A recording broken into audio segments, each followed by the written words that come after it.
Sebagai seorang mahasiswa yang mempelajari dan mengamati praktek koperasi kredit union atau CU, kami merasa terdorong untuk merefleksikan bagaimana nilai-nilai mendasari koperasi ini sesungguhnya selaras dengan ajaran Yesus Kristus serta semangat gereja kita dalam mewujudkan keadilan sosial dan kesejahteraan bersama. CU bukan hanya sebuah sistem ekonomi tetapi juga suatu gerakan maraba spiritual yang dijunjung tinggi martabat manusia seiras partisipasi peluang kehidupan bersama.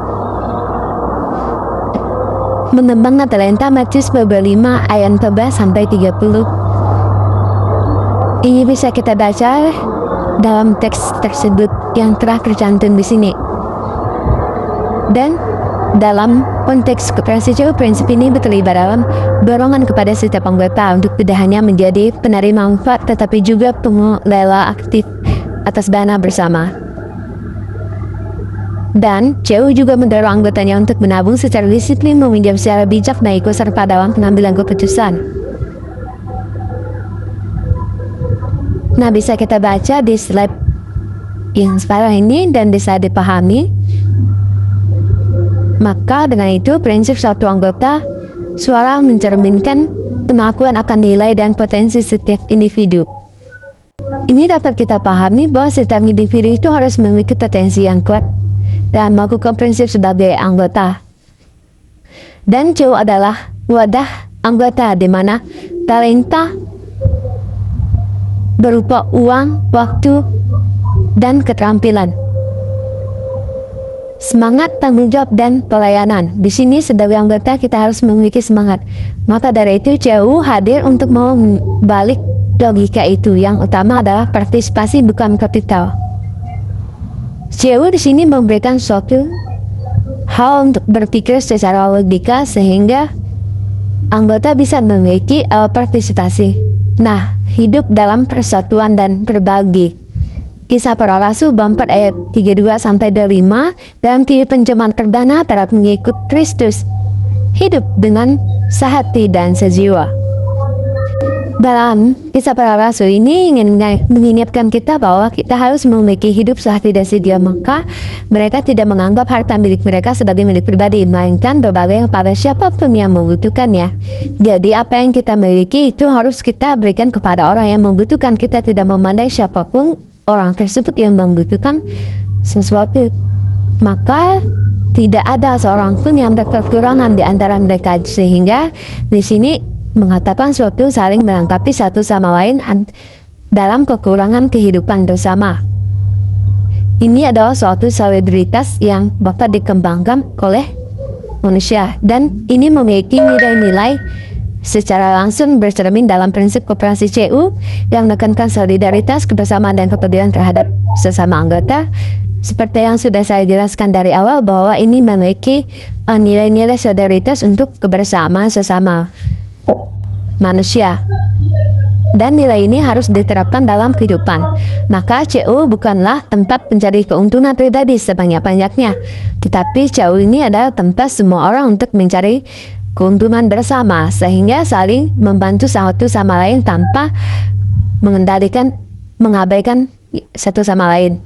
Dan ini juga melainkan tempat di mana yang kuat menopang yang lemah dan yang berkecukupan membantu yang berkekurangan. Sehingga ini sudah jelas kita lihat baca di slide ini dapat membantu kita sebagai manusia saling melengkapi satu sama lain. Dan juga semangat dari anggota oleh anggota untuk anggota adalah contoh nyata dari semangat komunitas dalam Kisah Para Rasul. Dalam kisah ayat kitab suci tadi, sini sudah mengatakan bahwa kita harus memiliki semangat, dan di dalam CU juga tidak ada pemilih tunggal yang menguasai semua keputusan atau keuntungan. Di sini sama saja tidak ada pilih memilih dalam satu keuntungan masing-masing. Dan ini telah disatukan sehingga setiap anggota memiliki hak dan tanggung jawab yang sama. Jadi, sesama anggota tidak boleh mengabaikan tanggung jawab yang satu sama lain, sehingga harus memiliki tanggung jawab bersama dan diantaranya itu kerjasama. Maka prinsip ini sangat Kristiani karena mengandung nilai-nilai kasih, keadilan, dan pengabdian kepada sesama. Ini merupakan suatu kehidupan bersama.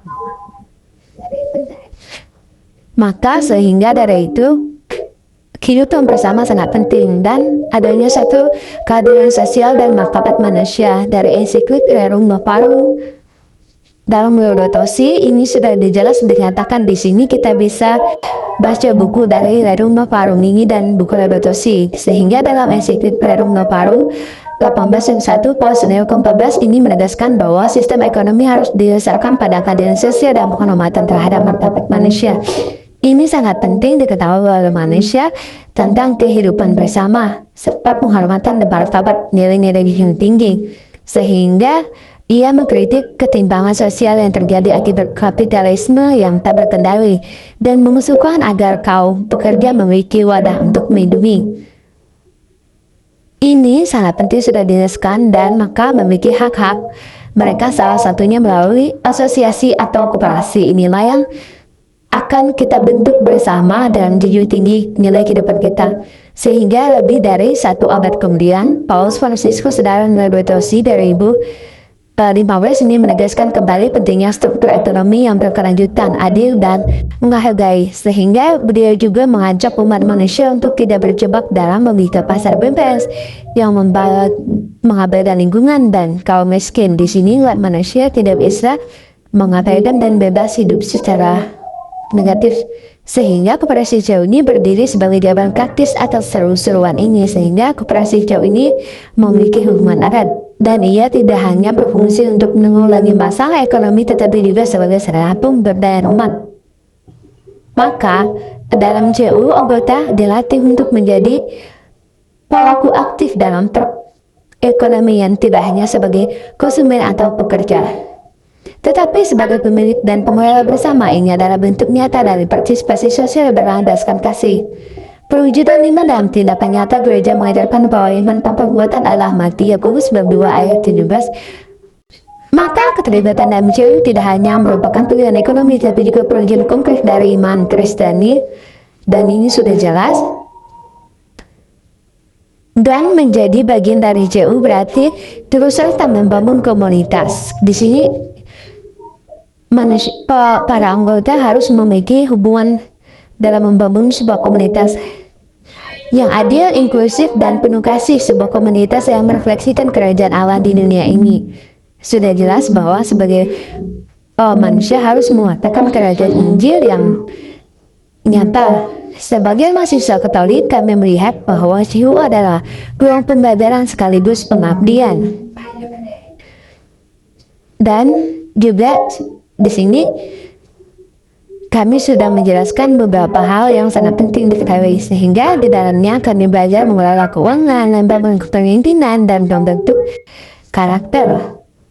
Dan ini dapat menjadi nilai junjung tinggi dalam kehidupan kami sebagai mahasiswa. Tetapi lebih dari itu, kami belajar untuk menjadi pribadi yang peduli, bertanggung jawab, dan mau berbagi, sehingga kami dapat memberikan hal-hal baik. Semua ini merupakan nilai-nilai Kristiani yang hendaknya harus kami hidupi baik di kampus, di keluarga, maupun di masyarakat.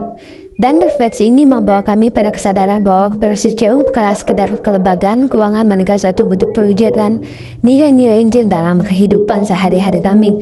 Sehingga kami dapat menyadari dari apa yang telah dijelaskan tadi, dari refleksi tadi kami dapat mengambil intinya.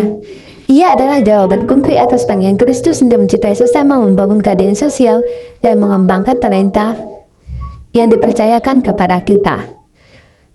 Di slide ini sudah jelas. Maka sebagai bagian dari generasi muda, kami percaya bahwa keterlibatan aktif dalam JU dapat menjadi jantung perusahaan hidup dalam pelayanan dan sarana untuk mewujudkan solidaritas Kristiani dalam dunia yang semakin individualistis. Dan ini dapat kami lakukan dan kami terapkan dalam kehidupan kami sehari-hari. Semoga semua enjoy terus menyala dalam segala gerakan koperasi dan melalui Kasih Kristus dan perbuatan kasih secara nyata kepada dunia.